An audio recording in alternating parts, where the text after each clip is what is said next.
L'inquiétude dans le cœur d'un homme l'abat, mais une bonne parole le réjouit. Le juste montre le chemin à son compagnon. Proverbe 12, 25-26. Ainsi dit l'Éternel, cherchez-moi et vous vivrez. Amos chapitre 5, verset 4. C'est la nuit, les portes de la prison où sont enfermés les évangélistes Paul et Silas sont solidement verrouillées. Les pieds des prisonniers sont enchaînés. Toute évasion paraît impossible. Et pourtant, tout d'un coup se produit un grand tremblement de terre, de sorte que les fondations de la prison sont ébranlées. Au même instant, toutes les portes s'ouvrent et les prisonniers sont libérés de leurs chaînes.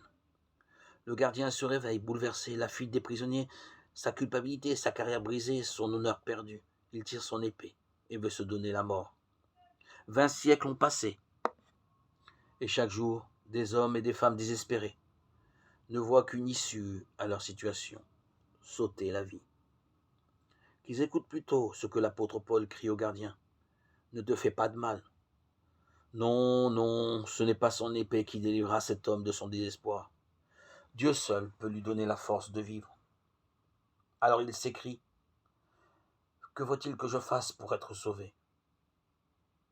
La réponse arrive, crois au Seigneur Jésus et tu seras sauvé. Aussitôt, il reçoit la vraie délivrance, il est sauvé de la mort éternelle. Plus question de mettre fin à ses jours, la paix de Dieu remplit son cœur, il soigne les plaies de ses prisonniers Paul et Silas, qu'il reçoit dans sa maison. C'est pour lui le début d'une vie toute nouvelle, dans la foi au Fils de Dieu.